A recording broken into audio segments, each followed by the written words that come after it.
Morning, welcome back to my new video. सध्या मी समजा मागच्या 2 ब्लॉगमध्ये तुम्ही पाहिलं, मी गेलतो सासरवाडीला. आता सध्या मी आलो आपल्या गावाला, म्हणजे आपल्या घरी. आणि जवळपास समजा संध्याकाळचे 4 वाजत आले. आता मी समजा शेताकडे चाललो सध्या. 1-2 दिवसात आपल्या इकडे म्हणजे मी सासरवाडीला 1-2 दिवस राहिलो. आणि आता जाऊन बघा म्हणलं आपल्या शेतामध्ये. पाऊस पण झाला होता तिकडं, जिकडं आपली सासरवाडी आहे तिकडं पण पाऊस झाला होता, इथं पण पाऊस झाला. पण आता बघा म्हणलं किती आपल्या वावरामध्ये काय समजा भिजलं वगैरे. जास्त तर काय नाही, लागवडीचा अजून काही टाईम आला नाही. तर समजा जिकडे तिकडे रान अशी दिसायले ओले ओले, पण काय तेवढं झालं नाही अजून. समजा लागवडीचा आपला टाईम आला नाही, तर त्याच्यासाठीच म्हटलं जराशी एक चक्कर आपल्या शेताकडं मारून यावं. आणि सगळ्यात अगोदर first of all, please don't forget to subscribe my channel Vishnu Dukare blogs. आलो सध्या आपल्या गावाच्या वड्यामध्ये. हे बघा, इथून पार लांब तिकडं वडा आहे, इकडे या बाजूला पण वडा आहे. तिथं आपला पूल आहे आपल्या गावाचा, समजा या वड्याचा पूल आहे. आत्ता समजा सध्या पावसाळा आलाच, मिरोग लागला 7 तारखेला. आणि तुम्हाला आता हा वडा एकदम कोरडा कोरडा दिसत असेल, तर आता पावसाळ्याचा टाईम आलाच आहे. तर एकदम असा भयंकर पूर येतो या वड्यामध्ये. एवढा पूर येते कसं, लय मोठा पूर येते. तुम्हाला याच्या अगोदर समजा तुम्ही ब्लॉग पाहिलेच असेल सुरुवातीपासून, तर मी तळ्यामध्ये काम करायचो, मासोळ्या धरायचं. तिथं त्या तळ्याला हे पाणी या सगळ्या वड्याचं जाते, त्या तळ्याला जाऊन मिळते पाणी सगळं. आता समजा मी वड्यातून बाहेर आलो. हे बघा, इकडं वडा असा पार लांब तिकडं आहे, तिथून तिकडं एकदम आपल्या गावाच्या समजा तळ्याला जाऊन मिळते. आलो सध्या आपल्या वावरामध्ये. हे बघा, माझ्या मागं इथं सगळं जेवढं तुम्हाला दिसते पार लांब त्या झाडापर्यंत, हे सगळं आपलं शेत आहे. इकडे सध्या हे मागं दुसऱ्याचे शेत आहे. आता तुम्हाला हे आपलं जे शेत दिसते ना, हे असं याच्यातनी अजून काहीच नाही टाकलं आपण टाकणार आहोत समजा कापसाची बॅग टाकणार आहोत, प्लस त्याच्यामध्ये तूर पण टाकणार आहोत. कापूस प्लस तूर समजा. तर समजा त्याच्या बॅग मी आणल्यात. आता समजा मी इथून जेव्हा घरी जाईल तेव्हा मी तुम्हाला दाखवतो की कापसाच्या समजा कोणत्या व्हेरायटीच्या बॅगा आणल्यात. आणि समजा तूर आणली, समजा 1-1 किलोची अशी समजा 2 किलो तूर आणली, ती पण दाखवतो समजा इथून घरी गेल्यावर. आता समजा अजून पाणी थोडंच पडलं. अजून समजा मिरोग 7 तारखेला लागते. आजची तारीख जवळपास 9 तारीख आहे आजची.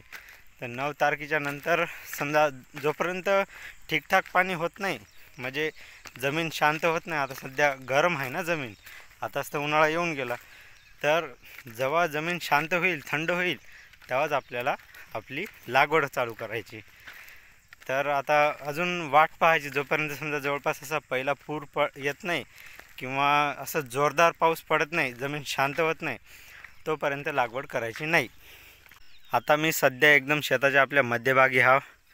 पहिले सुरुवातीला मी तिथं होतो, आता इकडं बघा, इथून पार तिथपर्यंत आपलं सगळं शेत आहे.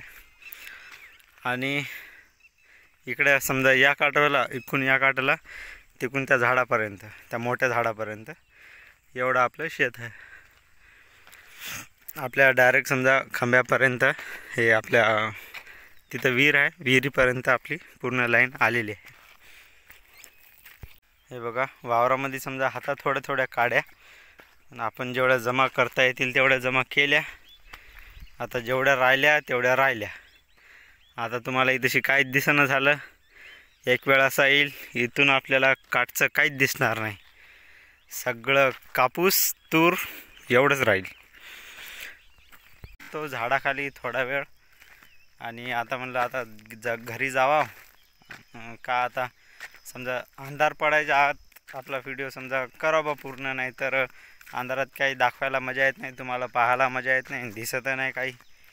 त्याच्यामुळं पहिले घरी जातो. रस्त्यामध्ये एक पूल आहे आपल्या, ते दाखवतो तुम्हाला. तर मित्रांनो, आलो आपल्या गावाच्या पुलावर. हे बघा, इथंशी जे दिसते ना एवढं मोठे हे आहे खोड, तिकडे एकदम दूर हे दिसते ना समजा गवत जे जळलेलं आहे, ते तेवढं सगळं हे वड्यानं समजा असं पाण्यानं भरलेलं असते भरपूर. आणि हे जे तुम्हाला दिसलं ना हे एकदम मोठंच्या मोठं खोड, एवढा भयंकर असा पूर येते की सगळं म्हणजे झाडं फाडं सगळं वाहत वाहत घेऊन येते. आता तरी समजा कोरडं दिसायला एकदम पार तिकडं वडा आहे दूरच्या दूर. जेव्हा पूर येते तेव्हा असा भयंकर येते, लय भयंकर येते.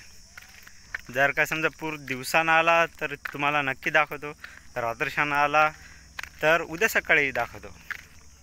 गावामध्ये येताना इथं बोर्ड दिसेल तुम्हाला, सावधान पुढे गाव आहे, वाहने सावकाश चालवा. आमची सध्या पैदलवारी आहे, आम्ही सावधान नाही आहोत. पोहोचलो सध्या घरी आणि तसे आपलं टाका आहे, टाक्यामध्ये पाणी आहे, एवढं भरून पाणी आहे. आता आल्या आल्या पहिले पाय धुवायचे, नंतर मी तुम्हाला दाखवतो आपले जे शेतात टाकायचे कापसाचे पुढे आहेत ते दाखवतो तुम्हाला. ही घेतली गुंडी, बुडवली अशी, इथं आलो, उबडली पायावर. जरा कसं घासायचे बरोबर. मी तुम्हाला म्हणलो होतो तुम्हाला मी समजा आपले जे कापसाचे आणि तुरीचे पुढे आहेत ते दाखवतो. हे बघा इथंशी मी लावलेले आहेत. आता मी तुम्हाला समजा व्यवस्थित दाखवतो. हे पहा एकूण 6 पुढे आहेत. त्याच्यातले समजा हे जे सारखे आहेत हे तुरीचे होतं. एकाने दाखवतो तुम्हाला. पहा हे वय समजा कोहिनूर कंपनीचा तूर, म्हणजे कोहिनूर कंपनीची तूर होय ही. हे असे समजा सेम टू सेम असे 2 पुढे आहेत. हे 2 पुढे आणि हे बघा राशी खाली समजा बोलगाड.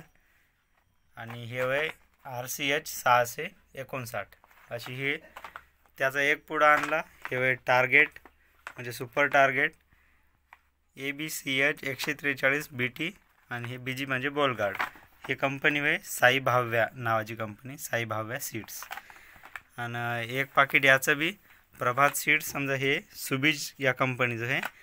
याला 115 BT2 असं म्हणतात. आणि याला इथंशी नाव दिसते एकदम सुपरकॉट नावानं, सुपरकॉट नावानं ते एक. आणि हे पहा जय हो वरी ॲग्रिसिस नाव आहे आणि खाली बोलगार्ड नाव आहे.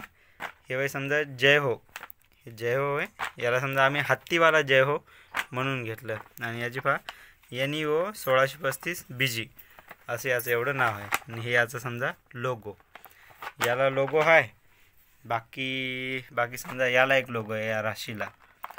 तर एवढे पुढे घेतले होते आपण. तर यावर्षी तुम्हाला एवढे सगळे पुढे समजा टाकून समजा याचं पहिलं छोटं रोप येते तेव्हापासून याला खत पाणी फवारणी तेव्हापासून तर समजा पूर्णच्या पूर्ण समजा पळाटी मोठी होईल, कापूस येसणी होईल, पळाटी उपटेपर्यंत, कापूस घरी आणेपर्यंत सगळं तुम्हाला ब्लॉगमध्ये दाखवतो. म्हणजे पूर्ण स्टेप बाय स्टेप म्हणजे काय होते कसं होते, आपण कोणती फवारणी वापरतो, कोणतं खत वापरतो, हे सगळं समजा म्हणजे खुरपणी कशी करते. तर लहान मोठे डवरे आता समजा आपण किती बाय किती करतो, म्हणजे असं फुटाचं अंतर असते ना, किती फूट बाय किती फूट, असं तुम्हाला म्हणजे स्टेप बाय स्टेप आपले ब्लॉग तसेच चालू राहणार आणि तुम्हाला सगळीच्या सगळी माहिती मी देतो. तर आजच्या व्हिडिओमध्ये एवढंच. भेटू पुढच्या व्हिडिओमध्ये. तोपर्यंत बाय बाय.